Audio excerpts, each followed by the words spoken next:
Hello, beautiful people. We are here with an all-new episode of Point of View, where the biggest stories on your timeline get real talk, real opinions, and real breakdowns right here at this table. Coming up, while Sean Diddy Combs has dominated the headlines, it looks like Cassie may be next as new sexual assault lawsuits surface. Stick around, we've got the full rundown. Plus, Kamora Lee Simmons is finally speaking out about her daughter Aoki Lee's brief romance with a 65-year-old, and you don't want to miss what she said. Oh, you don't want to. Our co-hosts Shirley and Danielle are here to dive into it all with us. So pull up a seat, join the discussion. You're watching POV.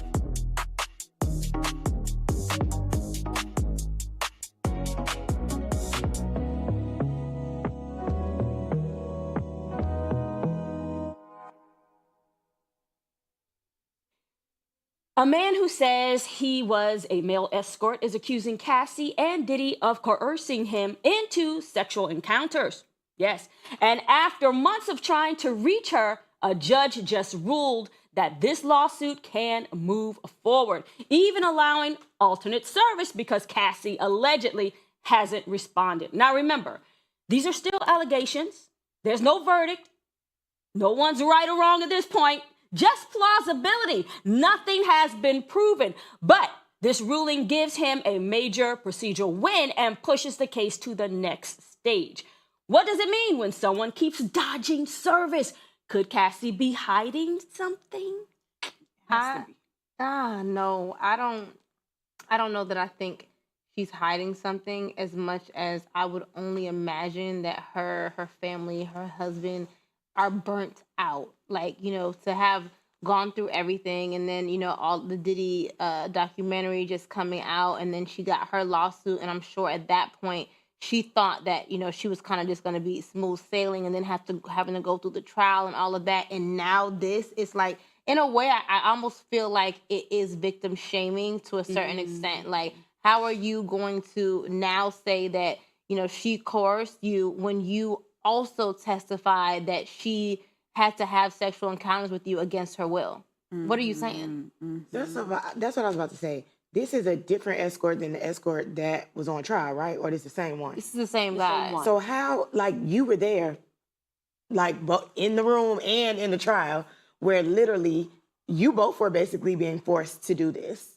And then at the end of the day, you were getting paid. And you, I'm sure he signed something, and you were getting paid not once, not twice, multiple times for however long. So it's I think the avoidance is a good idea because then she's not giving all the other people that were forced to do things while she was also forced to do things. Because then it's going to open up a can of worms that now every person that Diddy coerced into being intimate with Cassie, that Cassie never said anything, is now going to come and pursue her because Diddy's already in jail. Yeah. Yeah, I think it's cold on this guy to be doing that, but I feel like I recall him saying something to the effect of his friend is the one, one of his homegirls told him hey, you might as well be a male escort. I don't know if he was just promiscuous of sleeping around. It's hey, you might as well get paid for it. So this is something that he did as a business. And now, come on, pick a side, bro. You made your money. And I think what it is that he saw how much money Cassie got. And so now he's well, it was me too.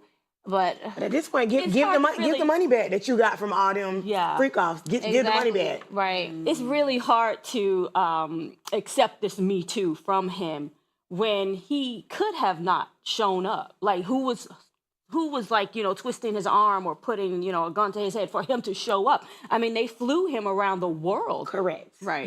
So there was a point. You were reaping these benefits. Yeah. And to speak of the friend, he said that she thought that he'd be good as a gigolo. I mean, that's what I read in the contract. I was like, a gigolo? Really? This is good? Can't say that. But I do understand that the law will examine, retaliation, coercion. It's still going to examine, whether money was exchanged or not. It's still going to examine those things. Were these things taking place, even though it seems like, well, not necessarily seem like he was giving consent. Yeah. It's really interesting, but I do hope that this doesn't start a train, because we've seen it with Diddy, and I'm not saying those people were wrong. Yeah. 'Cause at the end of the day, these people have their own trauma. They've gone through things, it is what it is. Yeah. But like the fact that everybody came after Diddy once Cassie did, and it was just like a domino effect. Right. I really hope that that doesn't happen with Cassie. Just because, and I don't know, maybe it's just a difference because it feels like Diddy was like at the head of this and was the person saying, do this, do this, do this. And we know that Cassie was the victim. Yeah. It just doesn't seem right. Especially because this male gigolo guy, I do remember him saying that there was an incident where he and Cassie were, having intercourse for a while, and then at, a couple hours, and then Diddy, once they stopped, said like, hey, that wasn't long enough. And at this point, it's been going on for hours. And, Cassie didn't want to continue, but, maybe they started up again because, Diddy was kind of pressuring them. So I'm not understanding how he's now trying to sue Cassie when she seemed to be in the same position that he was. Well, he even worse. Like, you would think he would have some kind of compassion, to be honest. You think but so? He even said days this was going on. He was like, how do y'all stay awake like 3 days or so at a time? And then started taking the drugs. And if that was the case, if they wanted him to go days or whatever and he couldn't sustain, he chose to do those drugs to keep up with the money and the treatment that he was getting to stay in that situation. Right. So yeah, it seems to be a lot different than her situation of really being seemingly victimized or groomed to this behavior, as opposed to him. I'm not really. I think that he had a choice, right? Yeah, he had the choice. So I think he's spinning that the same thing that you're saying and saying, well, Cassie also had a choice, being that she finally decided to come out with the truth. So when I say choice from him, I'm meaning when they approached him or whoever approached him, hey, we got this thing for you. This what it is. Whoop whoop whoop. He saw money. He saw celebrity. He saw lifestyle. And he said, "Oh, yeah." He wasn't a budding recording artist that's underneath Diddy's label. No, he was that lifestyle, right? He was living that life. He could have been like, you know what? That's a little too much for me. I'm going to respectfully decline. Yeah. He was like, oh, let's go. That's what I'm saying. I'm like, so you were freaked out, and then now you want money. You're like, I was forced to have sex. What's so funny, though, I think looking at his pictures in the early 2000s, is that there were such different standards of what good looking was. Because when I see him with the black tank top, the black tank top was a thing, and he had little muscles, and he didn't look as bad as he looked now. Right. I was like, yeah. I'm going to sip my drink. Go right ahead. I will too. Well, I'm sure it was Diddy's type. Now, you know what? Moving on to our next topic. Kimora Lee Simmons is finally speaking out about her daughter, Aoki Lee Simmons' brief romance with 65-year-old restaurateur Vittorio Asaf. The story first broke back in April 2024 when the pair were spotted together in St. Bart's.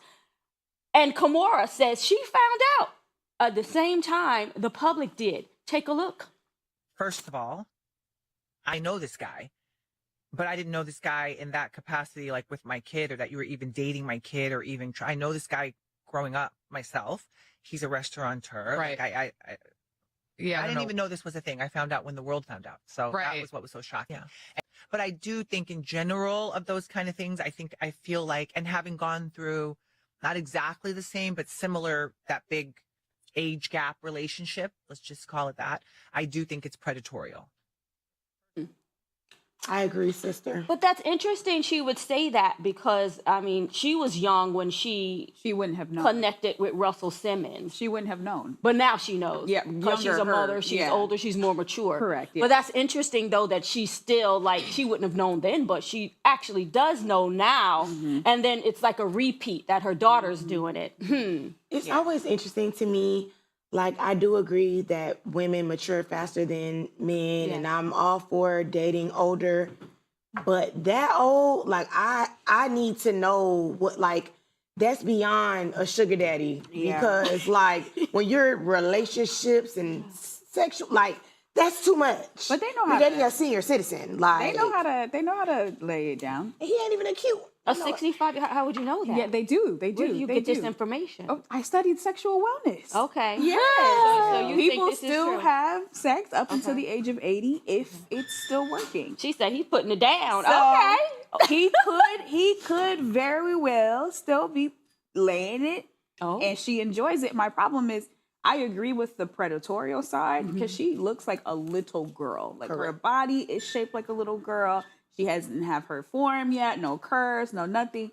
She looks very youthful, and I can see that he pursued her because she looks like a little girl. They love that. And that's where it's like, we like fine gray-haired men. That's what I'm stressing. But the thing about it is, who's to say that he pursued her? Like, how do we know she didn't pursue him? Because the same way her mom was 17 and Russell was 35, and she's 21, and, Vittorio was 65, I'm sure she was also like her mom, looking for a comeback. We know that, unfortunately, they seem to be in what was almost considered financial ruin for many years. So I'm sure she was just trying to get some financial alleviation. Their dad wasn't doing anything for them, allegedly. So, I mean, hey. I just can't imagine, kissing that. It's like a 40-year difference. Oh, woo! That's a huge difference. Even 5 years older be too much. I'm in the 40s now. That's too much. It's too old. 60s? 65 is a little bit out there. Yeah. What? Y'all don't even have anything in common. Y'all didn't even grow up in the same generation. Well. He could be like, "Oh, let's listen to this. Let's go watch this," and she has no idea what it is. Sugar daddies come in all ages. They figured it out. Especially older. We have to take a quick commercial break, girlfriends. Guided Unpopular Opinion are coming up right after this. Stay tuned. You're watching POV.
Welcome back. Now it's time to get into all things love, life, relationships, and everything in between. Let's get into Girlfriend's Guide.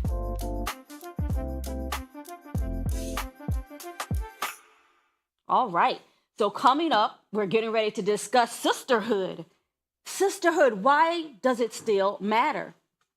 It does matter because some women have we have lost the art of real friendships, and that's pretty sad. But social media, busy lives, and all the drama that comes with it keeps close friendships. Well, it just isn't what it used to be, right? So tonight, we're diving into what it takes to build lasting, meaningful bonds and why some friendships just fade over time. Now, here's the thing. We have to somewhat treat friendships like relationships. With the relationship, you know, it takes work. You invest things in it. You spend time, you talk, you plan things. You have to do the same thing in your friendships, in my opinion. It takes time. It takes effort. In my opinion, you have to water a relationship in any form, whether that's romantic or friend, right? Yeah. Yes. So that's what I believe, and I feel like, and I mean, life does happen. Like when I get together, we planning.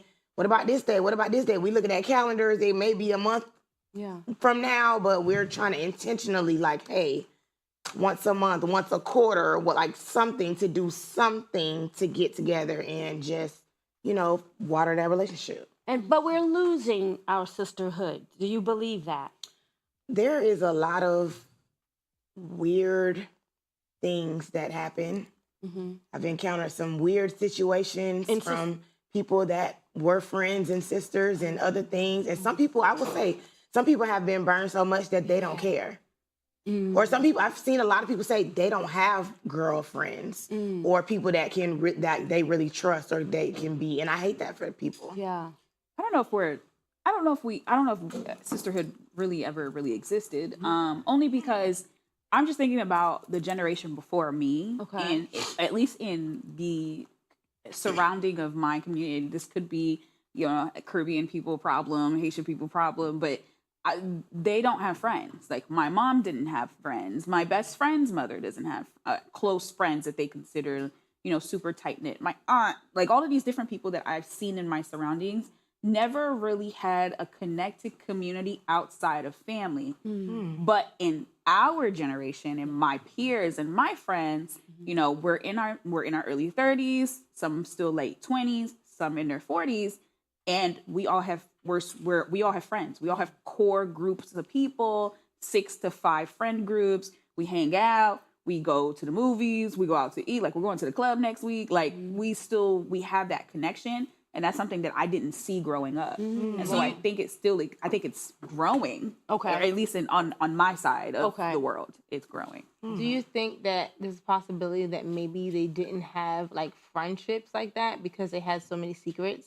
Because I know when I think about like, you know, my older family members and a generation before me and even before them, you know, they were brought up that what happens in the house, what happens in the family stays in the family. And so I feel like maybe they weren't able to be vulnerable enough to even risk having a friend to even, you know, have someone or extra eyes on all these things that no one can know.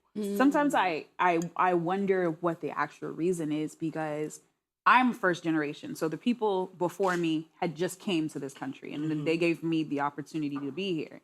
So I don't really understand the decision-making behind not having friends, because most people who come from the Caribbean, they come alone and then they bring family later.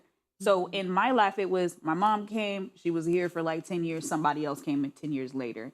You know, so I don't really know where the connection and the tie to, I'm not going to create my own friend group. I have a suspicion, and the suspicion is heartbreak from a friend, right? So I've experienced heartbreak, but I haven't let it stop me from making new friends. It actually fueled me to make better decisions about who I have in my inner circle. Yeah. It made me make better decisions on what information I'm willing to share with people and who I decide to be vulnerable with. And so now I have like 2 people that I'm vulnerable with, and other people, we could talk about everything. I'm just not going to sit here and share my deepest, darkest secrets with you. And so I guess I made that conscious decision to do that, whereas other people may not. Yeah. I also think too that one of the issues seem to be with so many things, you know, relationally that we go through in life, that the definition is so warped almost on everything now. And so I feel like even in building and cultivating like stronger friendships, I feel like it's so important to find people that have the same value and definition of a thing desire, as you. You know, like maybe we need to lay this out and say, hey, you know, I'm working on building a friendship with you. This is what I think friendship is. What defines friendship for you? I'll be honest and say that recently happened. I've had like 4 people who would reach out to me and who's like, yeah, I'd love to be your friend. I said, now, you want to be my friend? I'm not the kind of friend that you think.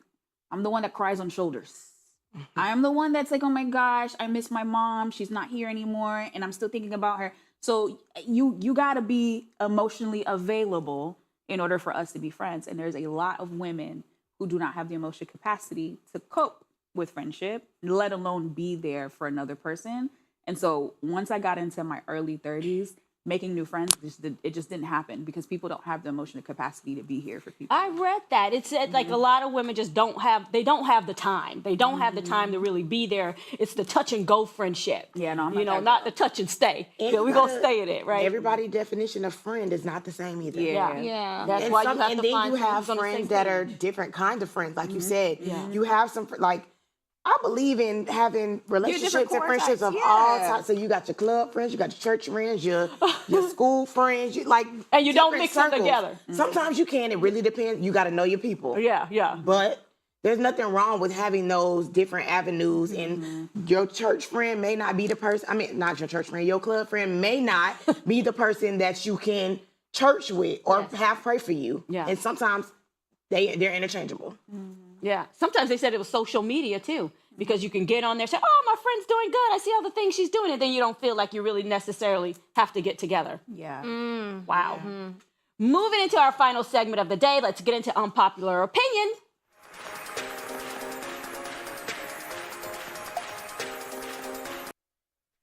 Social media is where people share their raw, unfiltered thoughts. We found a few posts, and now we're diving into some unpopular opinions to share our take.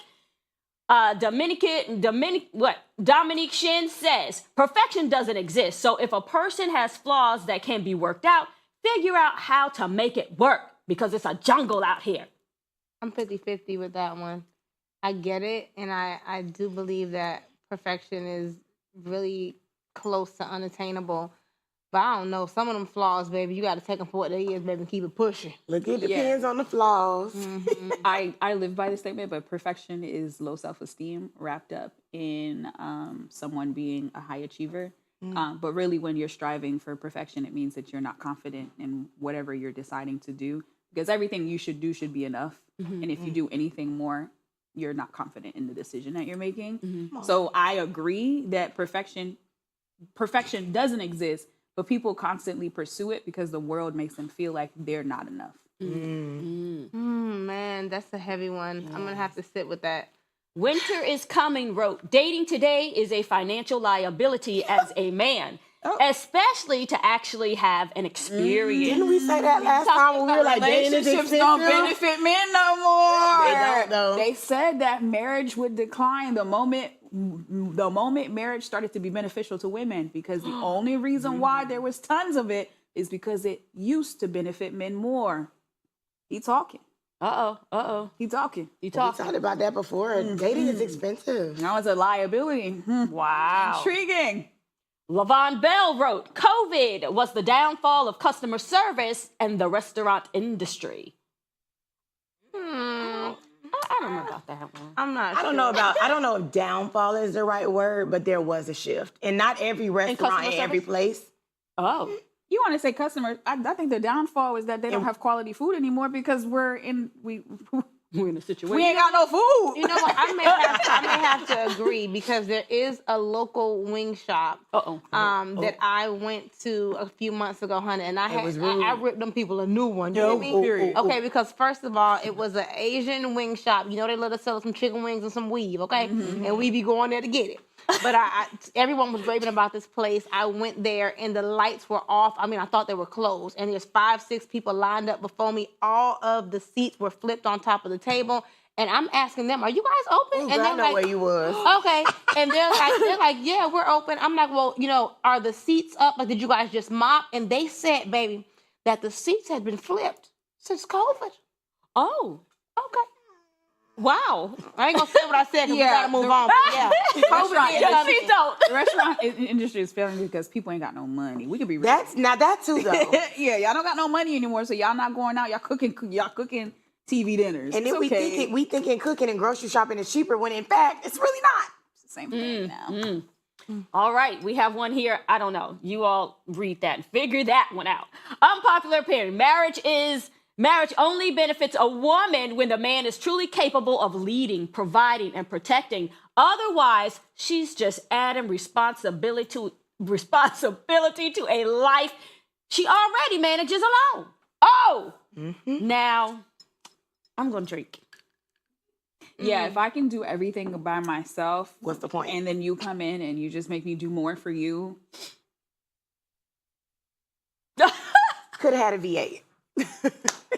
I think I'm a little bit lost in the fact that she said only when a man is truly capable, because what you're capable of has nothing to do necessarily with what you're actually doing. Talk There's about a difference it. between action versus thinking. Yeah, because he can be capable it. and it still not be beneficial to the woman because he's not actually doing it. Clock Correct. it. Okay. Yes, ma'am. There you have it. All right. And a lot of people stuck in life simply because they are mean, unpleasant, and unlikable. Instead of addressing this, they will blame everyone else but themselves. Absolutely. And if it's everybody, you're the problem. Everybody can't That's be right. you. If you're the common denominator, right? It's you. That's a wrap for today's episode. Thanks for hanging out with us on POV. And don't you forget, catch us Monday through Friday, only on Afro